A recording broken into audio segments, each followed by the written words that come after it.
last installment, actually, number 6. 6. 6. Because we gotta have the third 6 in there. Because we forgot. Okay, so like when we were trying to figure out what we were gonna answer for our last video, I was like, "Ooh, we should talk about which Catwoman is the hottest," because I happened to be looking at pictures of Michelle Pfeiffer as Selena Kyle in Batman Returns at the time. So, what are your thoughts? Who's the sexiest Catgirl? Catwoman. It basically comes down to one of two choices, which is Eartha Kitt or Julie Newmar. Like I am very much a classic 1960s Batman Catwoman fan. I acknowledge the later Catwomen, if that's the phrase. I guess that's the right way to phrase it. Okay.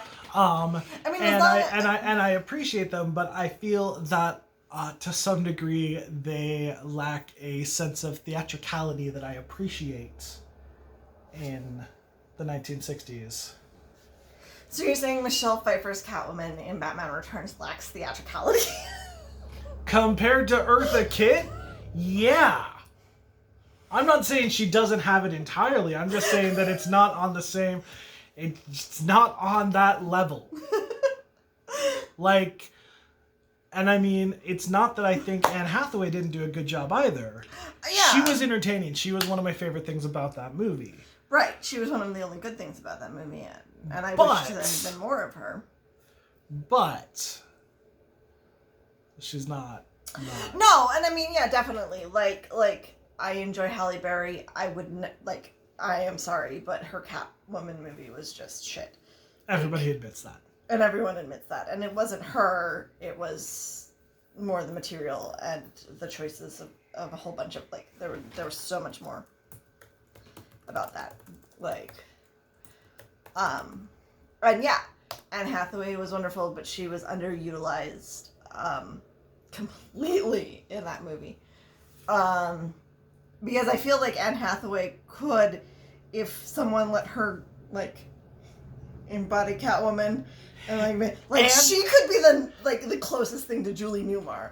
Anne Hathaway in Ocean's 8 was a better Catwoman than they let her be Catwoman in the Christopher Nolan Batman movies. Yeah, okay. I don't know. I am particularly fond of Michelle Pfeiffer's Catwoman, but I do understand the Julie Newmar and Eartha Kitt, I feel like to some degree it's one of those things where it's like, who is your, it's like, who is your doctor? Who was the first Doctor Who you saw? Who was the first Catwoman you saw? And that's going to heavily influence who your favorite choice is. But I also saw a lot of Julie Newmar and Eartha Kitt before the Michelle Pfeiffer. Well, yeah, no, I mean, I'm not saying it's it's going to establish it entirely. I'm just saying it's I did not see Michelle Pfeiffer as Catwoman until later on in the movies. I didn't see it when those movies came out the first time. Oh, okay. I gotcha. Yeah, see, whereas I totally, I don't remember if Batman Returns is one of those ones that I talked my parents into letting me see in theater or not, but I know I saw it fairly soon after its release. When was it released? Wait, how old was I? I don't know. But there were certain movies. It's I talked my dad into letting me go see Ghostbusters 2 in the theater, and I remember being fairly young when that happened, and getting to go see Ghostbusters 2 because I loved the first one so 1992. much. So I would have been 9. Yeah. So that one I theoretically probably could have talked them into letting me go see in the theater. And I might have. I honestly don't remember if I saw that one in the theater or not. I feel like I did. Because I was a super huge Batman fan at the time. I really loved the Batman cartoons. I loved the first Batman movie. And I, my dad knew that I wasn't easily, scared by things. So I feel like I saw that one in the theaters. So that might be part of it, is because I really loved Michelle Pfeiffer in that role.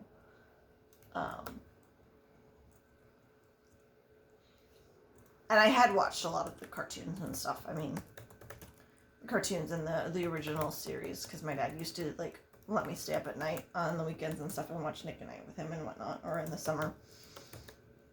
So I don't know. It's hard to say. Yeah. But yeah. Who's your favorite Batman? My favorite Batman? Yes. Ooh. Honestly, probably Michael Keaton. Yeah. Yeah. Or like the cartoon version. Yeah, like if we include the cartoons, like that is probably my favorite version of Batman. The Kevin and Conroy. Yeah.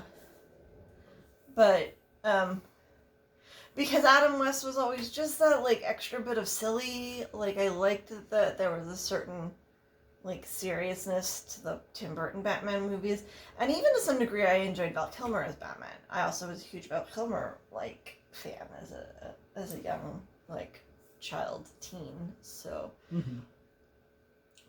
because I liked Batman Forever a lot as well, and I liked. I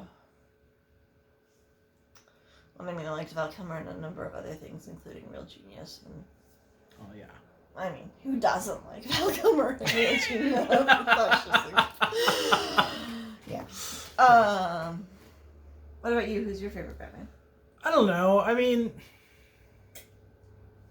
like, for some reason, Batman is a role that I don't have as much attachment to any one particular portrayal as I do to other things. What do you feel like is your favorite superhero that you like have attachment to then?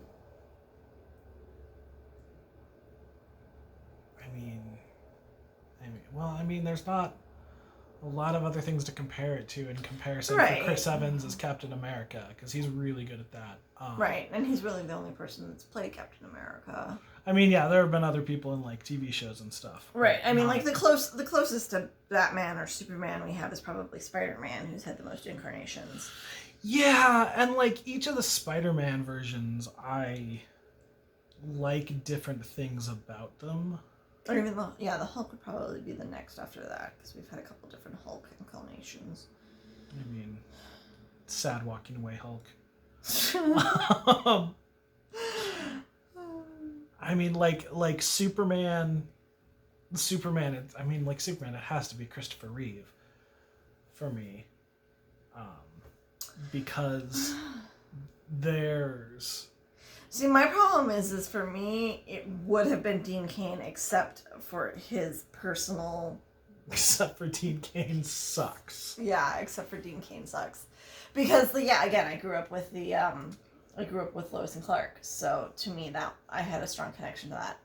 It wasn't until later I discovered a lot about Dean Cain's politics and or personal beliefs, and I'm like, well, that ruins that.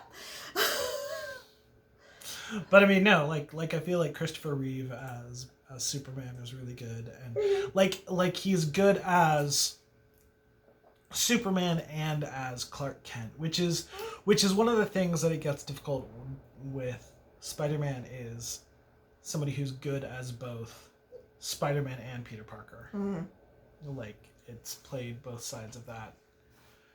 Like I like what's his faces. I like Andrew Garfield's Peter Parker, but I like, why am I drawing a blank on his name? Guy who's in the Sam Raimi movies. Oh, Tobey Maguire? Tobey Maguire. I like Tobey Maguire's Spider-Man. Oh, okay. I feel like Tom Holland is good at both of them, but I feel like part of the problem I have is every time I see him on screen, I'm just hearing Umbrella. No, I think Tom Holland is good. But yeah. Oh. I mean, yeah, we all have like interesting preconceived notions in our brain about certain things, depending on when we were introduced to them at various points in time in our lives. I feel like. Yeah. Oh no, I think that's definitely true. Yeah. Yeah. Which is probably why I was so excited that they had Wesley. What's his face? I can't think of his name. Oh, Ship. Wesley Shipp, is that it? Is that his name? It might That's be. what my brain said, but the guy who was in the because the Flash. when I was younger, I totally watched the Flash TV series with Wesley Shipp. I think it is. I think that's right. That's what my brain It says. sounds about right. I totally like. So that was like, to me, it was super exciting that they brought him back for the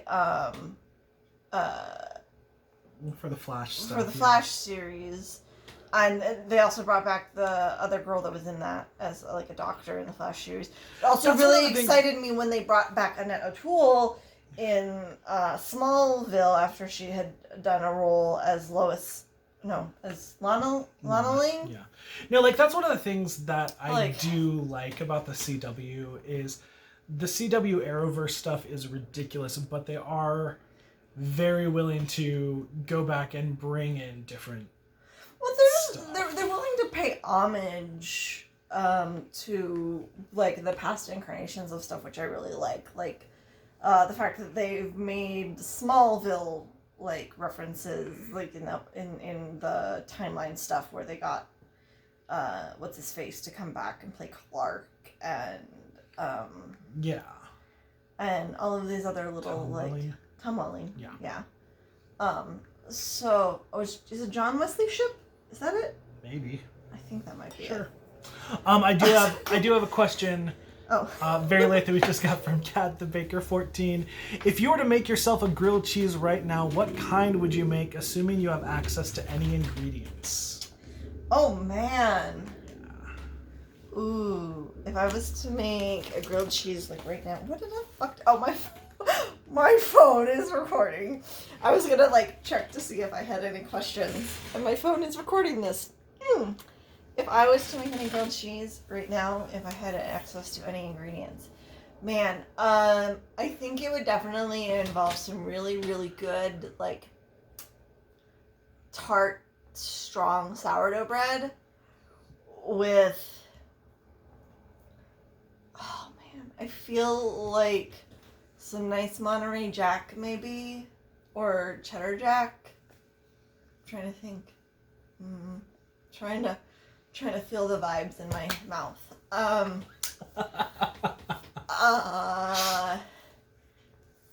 Yeah, there'd definitely be like a nice,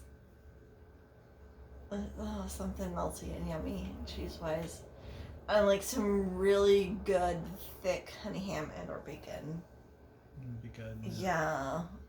What is your thoughts? I was going to make any grilled cheese right now. There's a recipe that I had a while ago where you take sliced up apples and brown sugar and cinnamon and butter, and you like cook those down and caramelize them and make them delicious goo, and then you put that on like a cheddar grilled cheese sandwich. That does sound delicious. So good. And that would be delicious right now. Yeah. So do you have any other questions or? No, nothing else is showing up. So, Okay. Well, that I think wraps it up for now. Yeah. We will. Have a good night, everybody. Bye, internet. Bye, internet.